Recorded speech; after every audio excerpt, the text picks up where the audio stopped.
Hi, students. Welcome back to another podcast from the Indo-European Group.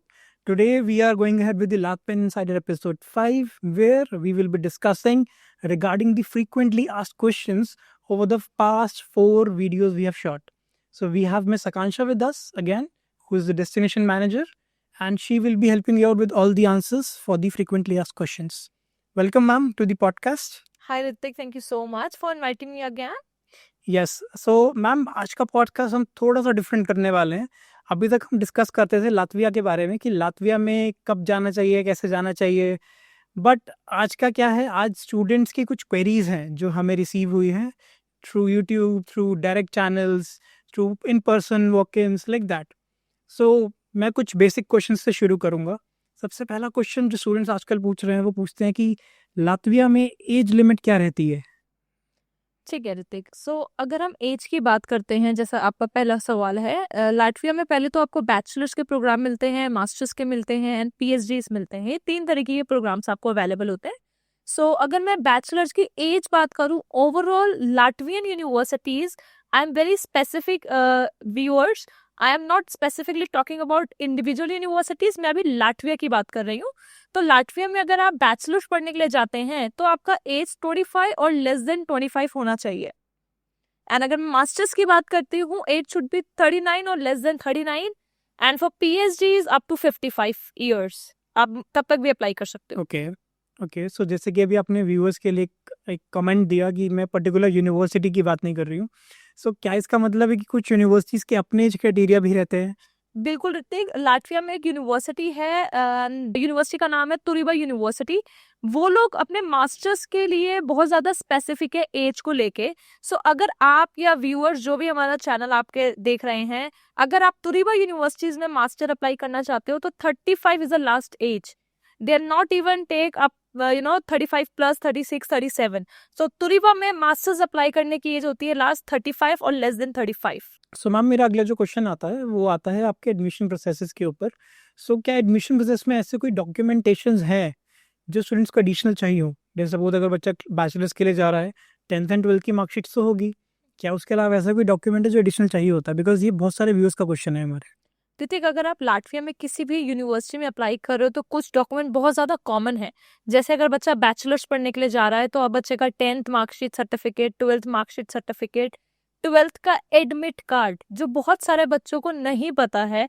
Latvia की कुछ universities बच्चों के 12th का एडमिट कार्ड मांगती हैं अगर वो बैचलर्स पढ़ने के लिए जाते हैं।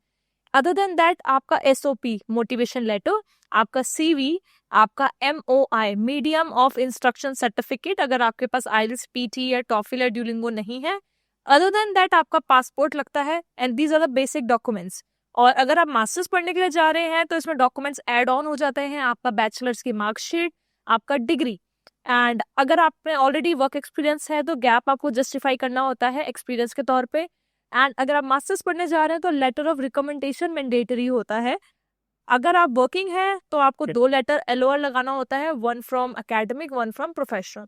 ये कुछ बेसिक डॉक्यूमेंट्स हैं जो I am sure her study abroad बच्चे को इस जर्नी के लिए फॉलो करने ही होते हैं। राइट, तो सर आपने इतनी सारी एक चेकलिस्ट बताई प्रॉपर पूरी।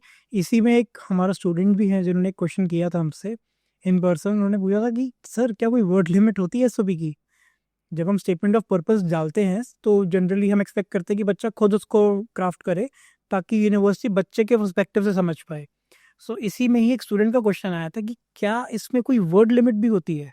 ऋतिक, अगर हम बात करें SOP की, SOP क्यों चाहिए है? SOP एक मोटिवेशन होता है बच्चे के लिए। अब ऐसा कहीं नहीं लिखा कि आपको 200 से 250 वर्ड का ही बनाना है, राइट? SOP एक एटलीस्ट बच्चे का इंटेंट बहुत क्लियर हो कि भाई वो क्या करना चाहता है, क्या करा है, क्यों जा रहा है।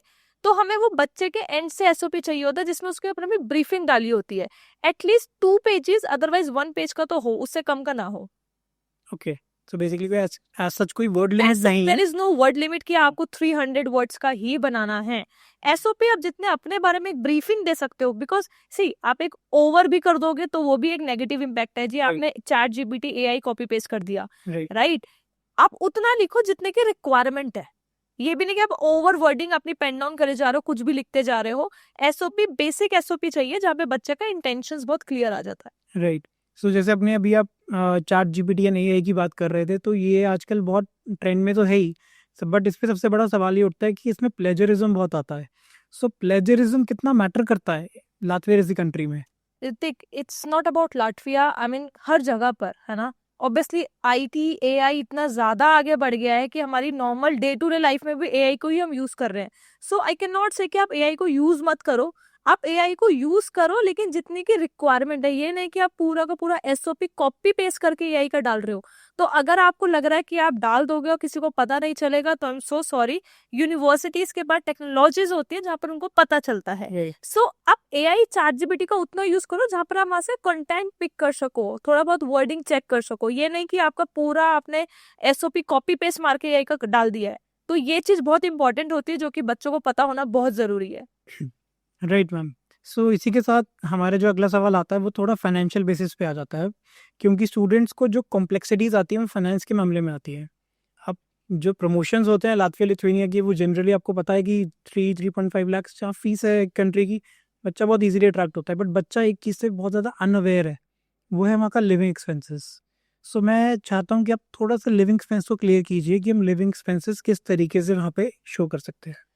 ऋतिक, बहुत इंपॉर्टेंट है लाटविया का फंडिंग जानना, है ना जी। सो अगर आपका थोड़ा सा भी गड़बड़ हो जाता है ना फंडिंग में, तो वीजा रिजेक्शन चांसेस काफी ज्यादा हाई हो जाते हैं। सो फंडिंग के बहुत सारे प्रोसेस होते हैं। तो डेफिनेटली आपने क्वेश्चन पूछा है, तो इट्स माय टास्क कि मैं आपको इलेबोरेट करूँ इस चीज को। सो अगर हम लाटविया की फंडिंग की बात करते हैं, जिसको कहते हैं शो मनी। सो लाटविया में अगर आप वीजा अप्लाई कर रहे हो, तो थोड़ा सा चेंजेस आए हैं प्रोसेस में। आपको 9.5 to 10 लाख रुपीज दिखाना है, एंड बहुत स्पेसिफिक है, ये नहीं कि आप किसी के भी अकाउंट में दिखा सकते हो। 9.5 to 10 लाख रुपीज बच्चे के पेरेंट्स के अकाउंट में होना चाहिए, या तो मम्मा या उसके पापा। बच्चा खुद को सेल्फ स्पॉन्सर नहीं करेगा जब तक उसकी एक एज नहीं है। अब एक 21 साल का बच्चा सेल्फ स्पॉन्सर नहीं करेगा खुद को, राइट। कई स्टूडेंट्स पूछते हैं मेरा ब्रदर मेरी सिस्टर स्पॉन्सर कर सकते हैं। So answer is big no. So सिर्फ मम्मा या पापा ही स्पॉन्सर करेंगे। That money should be in their own account. And the most important, जिसका अकाउंट में आप पैसे की स्टेटमेंट दिखा रहे हो, उसकी ही 3 साल की इनकम टैक्स रिटर्न मैंडेटरी है। सो कई बच्चे क्या करते हैं, स्टेटमेंट किसी का लगा दिया, आईटीआर किसी का लगा दिया। कई बार रिजेक्शन, हमारे सामने भी बच्चों के रिजेक्शन आए हैं। ये एक बेसिक रीजन है। सो बहुत इंपॉर्टेंट है, जिसकी स्टेटमेंट है उसी की ही 3 साल की टैक्स रिटर्न लगाएं। 2 नहीं, 3 साल की रिटर्न मैंडेटरी है, right. And that money should be 2 to 3 month old. Fresh fund is not accepted in Latvia. So ये तो आपका एक प्लान ए है। There is a plan B as well, because कई बच्चों का पैसा होता है बट ओल्ड नहीं होता है, आईटीआर नहीं होती है। सो उस केस में बच्चे एफटीएस को भी ऑप्शन ले सकते हैं। अब एफटीएस क्या होता है? एफटीएस होता है फंड ट्रांसफर स्कीम। आज तक आपने कनाडा में सुना होगा, जर्मनी में सुना होगा, पोर्चुगल में सुना होगा। लाटविया के पास भी ब्लॉक अकाउंट कहते हैं इसको, फंड ट्रांसफर स्कीम, जिसमें 8,900 यूरोस आपको यूनिवर्सिटी के पास ब्लॉक करना होता है। अब या तो आप प्लान ए चूज कीजिए जहाँ पे फंडिंग दिखा रहे हैं। अगर आपके पास फंडिंग नहीं है, पुराना पैसा नहीं है, आईटीआर नहीं है, तो आप प्लान बी ऑप्ट कीजिए। प्लान बी में वीजा के चांसेस बहुत ज्यादा हाई हो जाते हैं। सो 8,900 यूरोस जो आप ब्लॉक कर रहे हो, दैट इज योर मनी। आप वो पैसा किसी को दे रहे हो, यूनिवर्सिटी अकाउंट में ब्लॉक जरूर करा रहे हो, but that is your own money. आप वहां जाके हर महीने आपको एक अमाउंट मिलता है, दैट मीन्स 12 किश्तों में पैसा आपको पूरा का पूरा रिटर्न हो जाता है। कुछ यूनिवर्सिटीज होती हैं जो आपको 4 महीने में ही रिटर्न कर देती हैं, कुछ यूनिवर्सिटीज होती है जो आपको 12 किश्तों में ही देती हैं। तो that's the process university to university. Okay, ठीक है। आई गेस ये हमारे व्यूअर्स के लिए एक बहुत अच्छी इन्फॉर्मेशन होगी फॉर दी फाइनेंशियल्स, जिनको भी थोड़ा डाउट रहता है इन चीज़ों के लिए। आई होप मैम ने बहुत अच्छे तरीके से इसको आंसर किया है। इसी में ही एक मुझे ध्यान है, हम एक डिस्कशन कर रहे थे एक बार इन ऑफिस, स्टूडेंट्स जो 24-25 ईयर्स तक की एज के होते हैं but still want to go for a bachelors, हम लोग उनको जनरली एफटीएस रेकमेंड करते हैं कि एफटीएस ही कराइए। उसके पीछे कोई कारण? ऋतिक, उसके पीछे एक रीजन ये होता है फाइल को एक एडवांटेज दिखाने का। अगर किसी भी कंट्री में बच्चा बैचलर पढ़ने के लिए जा रहा है, तो एज होती है 19, 20, 21, 22। द मोमेंट 24, 25 आ जाती है, जैसे कि मैंने खुद ने आपको बताया है कि बैचलर्स पढ़ने की एज 25 है, बट कहीं ना कहीं एम्बेसी के माइंड में क्वेश्चन आ जाता है।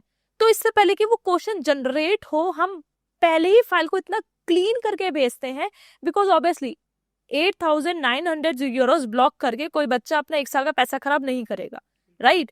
ऑब्वियसली शेंगन है, आजकल बच्चे बहुत मिसयूज उठाते हैं, राइट? सो अगर आप ये पैसा ब्लॉक करते हो, हम फाइल को एज अ कंसल्टेंट, अगर हम फाइल को एक स्ट्रॉन्ग वेटेज देना चाहते हैं, तो हम लोग प्रेफर करते हैं कि 24-25 की एज पे अगर बच्चा बैचलर जा रहा है, दे शुड चूज FTS।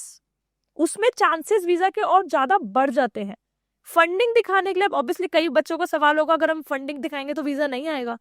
ऐसा कहीं नहीं है कि वीजा नहीं आएगा, but as a safe side अगर एक वीजा काउंसलर बैठा है तो वो यही ऑप्शन देगा बच्चे को, बेटा आप 24-25 की एज में FTS ले लो। गेटिंग ऑफ वीजा चांसेस बहुत ज्यादा हाई हो जाएंगे उस केस में। तो बेसिकली एक ये हमारा रिकमेंडेशन रहता है टू गेट द वीजा और लाइक चांसेस हायर एग्जैक्टली एक तरीके से, ठीक है। सो अब एक हम अपने नेक्स्ट FAQ की तरफ चलते हैं। सो नेक्स्ट FAQ जो हमारे पास आया था, that was regarding the insurance. Health insurance कितना होना चाहिए, कितना इम्पोर्टेंट होता है, या उसका प्रोसेस कैसे ले सकता है हेल्थ इंश्योरेंस कोई भी? ऋतिक, आप किसी भी कंट्री में जा रहे हो तो इंश्योरेंस तो आपको लेके जाना ही है। अगर आप लाटविया जा रहे हो तो आपका कवरेज होता है 30,000 यूरोस का। ईयरली आपका इंश्योरेंस रिन्यू होता है हर साल, जैसे आपका इंडिया में रिन्यू होता है। तो आपको पहले साल के उसके अंदर 30,000 यूरोस का कवरेज मिलता है, जो कि आप उसको यूज कर सकते हो। सो इसमें क्या कोई स्टूडेंट प्रीमियम भी पे करता है एवरी मंथ?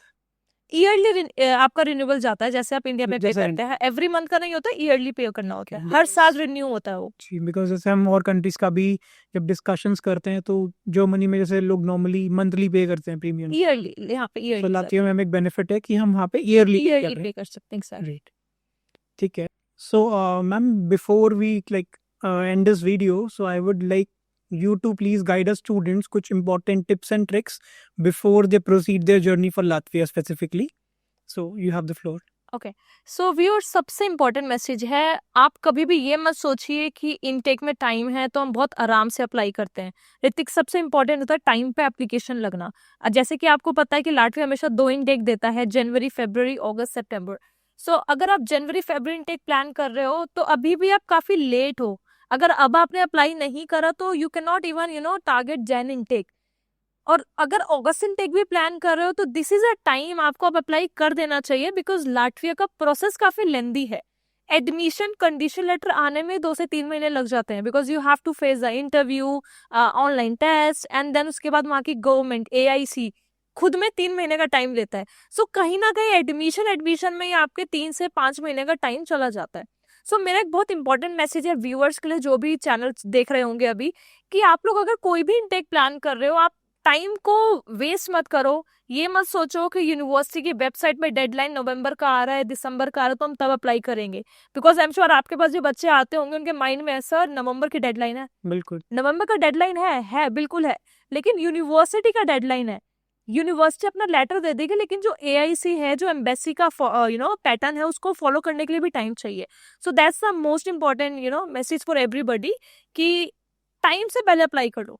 ऐसा ना हो कि आप अप्लाई कर रहे हो लेकिन आपको डेफर होना पड़ रहा है। So that's the most important the message for everybody. right. Thank you so much, ma'am, for helping the viewers understand the concept for Latvia once again. And viewers, please do take these notes. These will be very helpful for you in the coming intakes, so that you can get your visas on time and you can fly on time for your studies.